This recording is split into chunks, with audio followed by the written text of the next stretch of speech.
स्वागत है दोस्तों आज की इस पावरफुल क्लास में। आई होप आप सब हेल्दी, हैप्पी और फिट होंगे। आज हम इस क्लास में फाइलम प्रोटोजोआ को कवर करने वाले हैं। तो चलिए हम स्टार्ट करते हैं। जो फर्स्ट पेज है फाइलम प्रोटोजोआ का, वो हमें ये बताता है कि प्रोटोजोआ की स्पेशल कैरेक्टर क्या होती है।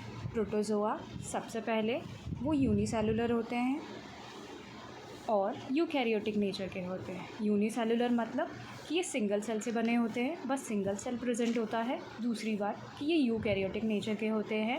इसका क्या मतलब है कि इनके पास जो न्यूक्लियस है उसमें न्यूक्लियर मेम्ब्रेन पाया जाता है और इनके पास एडवांस टाइप की न्यूक्लियस प्रेजेंट होती है। ठीक है।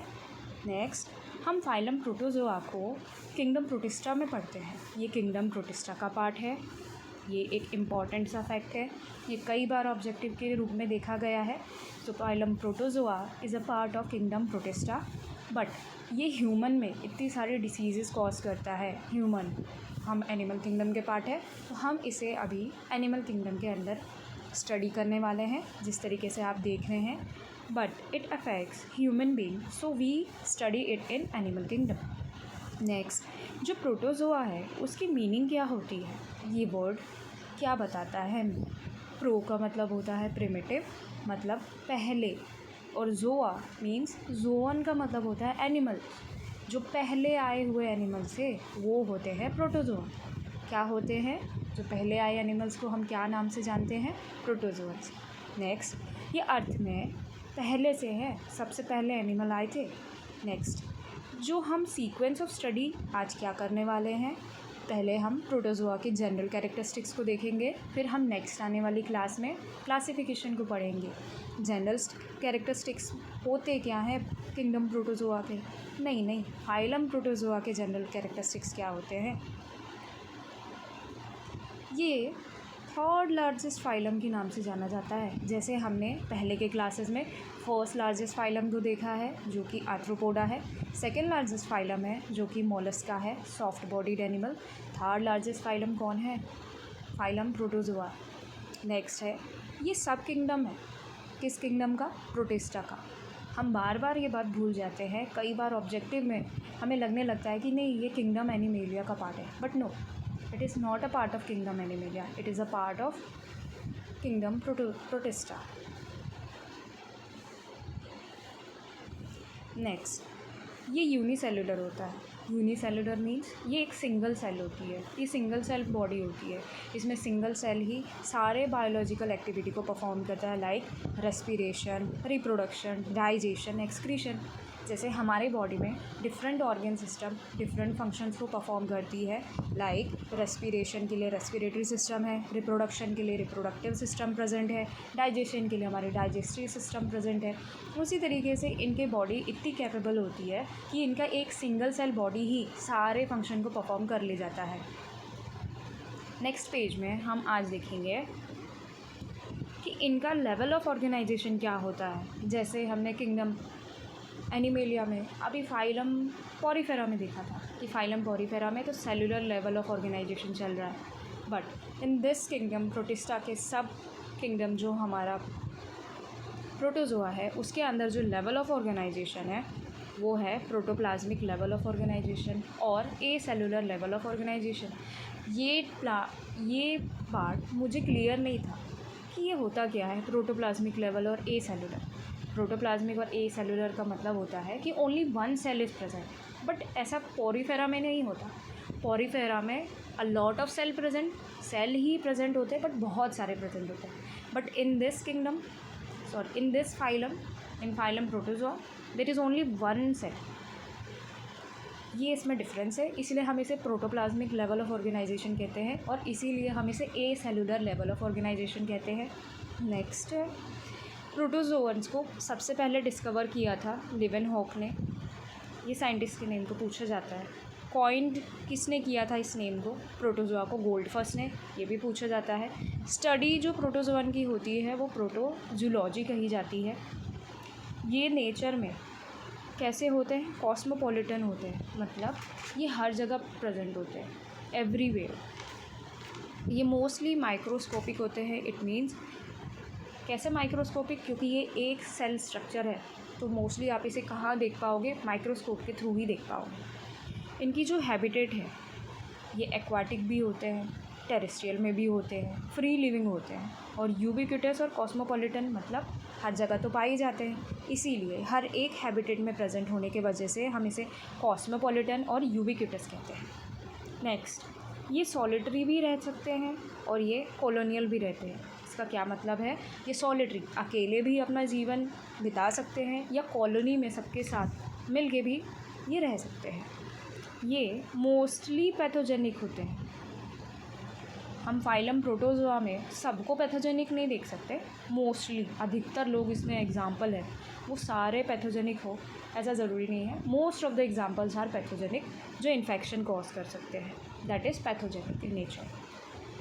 नेक्स्ट पेज, ये माइक्रोस्कोपिक है क्योंकि हम ये देख रहे हैं ये यूनिसेलुलर है, सिंगल सेल स्ट्रक्चर है, इसको माइक्रोस्कोप के थ्रू ही देखा जा सकता है। और ये नेचर में यूकैरियोटिक होते हैं। इट मीन्स इनके पास एडवांस टाइप न्यूक्लियस है, इनके पास न्यूक्लियर मेम्ब्रेन प्रेजेंट होता है। साथ ही साथ ये कलरलेस होते हैं, इनका कोई कलर नहीं होता। नेक्स्ट, इनकी जो शेप है उसमें भी बहुत सारी वैरायटी है, ये भी एक इम्पॉर्टेंट फीचर है इनका। ये स्फेरिकल शेप के होते हैं, ओवल शेप के होते हैं, बेल शेप के होते हैं, स्पिंडल शेप होता है ना, ऐसा लाइक दिस, ऐसे बीच से मोटा एक एंड और दोनों एंड बहुत नुकीला पतला।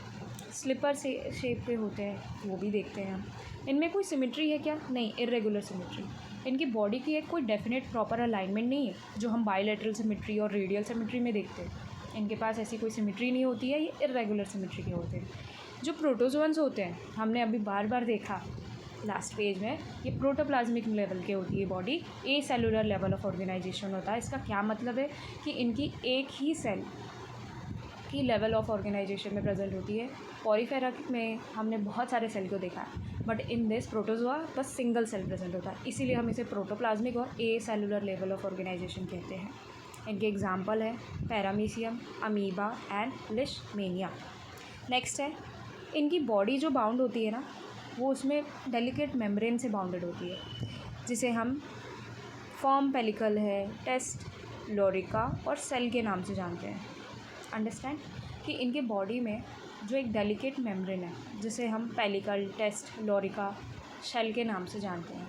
ये पेलिकल जो होती है ना, ये प्लाज्मा मेम्ब्रेन के बिलो नीचे प्रेजेंट होती है। ये याद रखना हमें कि इनके बॉडी में एक डेलिकेट सी firm C pellicle, lorica, test और शेल पाई जाती है जो प्लाज्मा मेम्ब्रेन के नीचे प्रेजेंट होती है। ठीक है, तो नेक्स्ट है, ये पेलिकल अगर प्रेजेंट होगी तो क्या होगा और एब्सेंट होगी तो क्या होगा। पेलिकल अगर प्रेजेंट होगी तो इनकी बॉडी के पास ना एक डेफिनेट शेप बना रहेगा।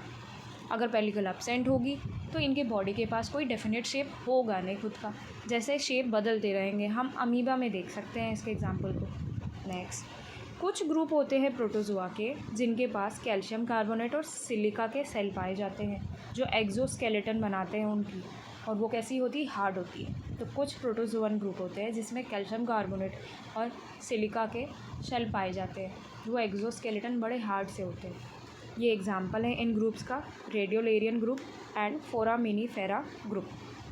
जब ये डाई हो जाते हैं ये ग्रुप के मेंबर जिनके पास ये एक्सोस्केलेटन हार्ड और calcium carbonate and silica present होते हैं, तो ये डीप सी के बेड पे जाके डिपोजिशन होते हैं, इकट्ठा होना शुरू कर देते हैं, और उसे हम फोरामिनीफेरा ग्रुप ऊज और रेडियोलेरियन ऊज के नाम से जानते हैं। ओके, तो फोरामिनीफेरा ग्रुप एंड रेडियोलेरियन ग्रुप के मेंबर्स, इनके बॉडी में एक्सोस्केलेटन हार्ड टाइप का प्रेजेंट होता है जो कैल्शियम कार्बोनेट और सिलिका का बना होता है शेल। ये जब इनकी डेथ होती है तो ये जाके सी बेड में डिपोजिशन होना स्टार्ट हो जाती है और ये एक ऊज बनाते हैं जिसे हम फोरामिनीफेरा ऊज बोलते हैं और रेडियोलेरियन ऊज कहते हैं। नेक्स्ट, जो फोरामिनीफेरा ऊज है उसके कुछ यूजेस भी है। इसे पिरामिड को बनाने में यूज़ किया गया है। रेडियोलेरियन ऊज जो है त्रिपोली स्टोन, हमें इसे देखा है, वो मटेरियल को पॉलिश करने में इस्तेमाल किया जाता है। नेक्स्ट, इनमें न्यूक्लियस जो है हमारे प्रोटोजोआ फाइलम में, जो हमारे सब किंगडम है, किंगडम प्रोटिस्टा के अंदर, इसमें न्यूक्लियस ना 1 से लेके 1 से ज़्यादा भी पाए जाते हैं। तो न्यूक्लियस वेरी करते हैं नंबर में, 1 एंड मोर देन 1, एक भी हो सकता है, एक से ज़्यादा अधिक भी हो सकता है। कुछ लोग इसमें न्यूक्लियर डायमॉर्फिज्म को भी शो करते हैं, लाइक पैरामीशियम। इसमें आपने मैक्रोन्यूक्लियस को भी देखा है, माइक्रोन्यूक्लियस डायमॉर्फिज्म। न्यूक्लियर डायमॉर्फिज्म मतलब डिफरेंट शेप में आपको दिखाई देगा, कोई डिफरेंट साइज़ में दिखाई दे रहा है। जैसे एक मैक्रो बड़ा न्यूक्लियस दिख रहा है पैरामीशियम में, एक छोटा सा न्यूक्लियस माइक्रो न्यूक्लियस दिखाई देगा पैरामीशियम में। तो डायमॉर्फिज्म दो डिफरेंट तरीके से प्रेजेंट है। इनमें physiological division of labour present होता है। क्या मतलब है कि सिंगल सेल की तो बॉडी बनी है इनकी, तो इसी सेल में डिफरेंट ऑर्गेनल है, उनके डिफरेंट डिफरेंट फंक्शन हो गए और वो डिफरेंट डिफरेंट फंक्शन को परफॉर्म करती है। ये हमने सीखा। आज हमने फाइलम प्रोटोजोआ को कवर किया है, जो कि सब किंगडम है इन फाइलम प्रोटिस्टा। क्या है ये यूकैरियोटिक नेचर का होता है बट यूनिसेलुलर होता है। इसको हम इसमें क्यों पढ़ रहे हैं, क्योंकि ये ह्यूमन में बहुत सारे डिसीज़ को कॉज करता है। इसमें फिर हमने जनरल कैरेक्टरिस्टिक्स को पढ़ा है। नेक्स्ट में हम क्लासिफिकेशन को स्टडी करेंगे। जो जनरल कैरेक्टरिस्टिक्स है, जैसे थर्ड लार्जेस्ट फाइलम का होना, ये सब किंगडम है किंगडम प्रोटिस्टा के अंदर, ये यूनिसेलुलर है और ये सारे बायोलॉजिकल एक्टिविटीज़ को परफॉर्म करने में सक्षम है। Respiration, reproduction, excretion, digestion. इसी वजह से इसे हम प्रोटोप्लाज्मिक लेवल ऑफ ऑर्गेनाइजेशन है, ए सेलुलर लेवल ऑफ ऑर्गेनाइजेशन कहते हैं। प्रोटोजोअन को पहले डिस्कवर लीeuwenhoek ने किया था, नाम गोल्डफस ने दिया था। स्टडी को हम प्रोटोजूलॉजी कहते हैं।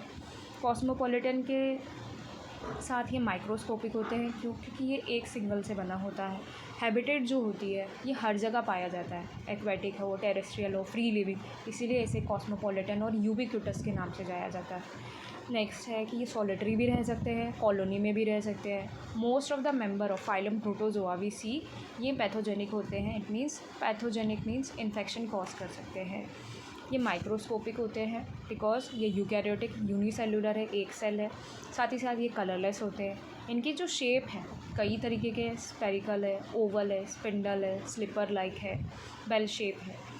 इनमें इर्रेगुलर सिमेट्री पाई जाती है। प्रोटोजोअन जो होते हैं उनमें protoplasmic level, acellular level of organisation body का देखा हमने, जिसमें one single cell perform all activities. So this level of organisation is acellular and protoplasmic level of organisation. इसके कुछ एग्जाम्पल देखे हमने, paramecium, amoeba, next one is your leishmania.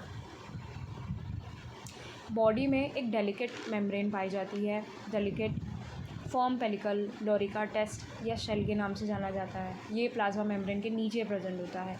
Pellicle के present होने के वजह से बॉडी में एक डेफिनेट शेप आ जाती है, जिसमें ये प्रेजेंट नहीं होता उनकी डेफिनेट शेप नहीं होती है, जैसे अमीबा। कुछ ग्रुप्स होते हैं हमारे प्रोटोजोआ के अंदर जिनके पास hard exoskeleton of calcium carbonate और सिलिका प्रेजेंट होता है। ऐसे ग्रुप को हम रेडियोलेरियन ग्रुप और फोरामिनीफेरा ग्रुप बोलते हैं। ये ग्रुप के मेंबर जब डाई होते हैं तो सी बेड के ऊपर पे हार्ड डिपोजिशन इनके इकट्ठा होने लगते हैं, उसे हम रेडियोलेरियन ऊज कहते हैं, फोरामिनीफेरा ऊज कहते हैं। फोरामिनीफेरल ऊज इसको हमने पिरामिड बनाने में यूज़ किया है। रेडियोलेरियन ऊज को हमने त्रिपोली स्टोन को देखा है, मटेरियल को पॉलिश करने के लिए यूज़ होता है। न्यूक्लियस की जहाँ तक बात करें, ये 1 से लेके मैनी प्रेजेंट होता है। न्यूक्लियर डायमॉर्फिज्म देखने को मिलेगा, मतलब न्यूक्लियस डिफरेंट प्रकार, डिफरेंट रूप में दिखेंगे। पैरामीशियम में मैक्रो न्यूक्लियस दिख रहा है, एक छोटा सा भी न्यूक्लियस, माइक्रो न्यूक्लियस भी प्रेजेंट है। इनके मेंबर जो है फाइलम प्रोटोजोआ के अंदर division of labour, physiological division of labour means different function को परफॉर्म करने के लिए डिफरेंट लोगों में बांट दिया गया है। डिफरेंट ऑर्गेनल्स डिफरेंट फंक्शंस को परफॉर्म करती है। ये है इनकी general characteristics. Thank you so much. Like, share and subscribe this video. I hope हम जल्दी मिलेंगे एक नए वीडियो के साथ।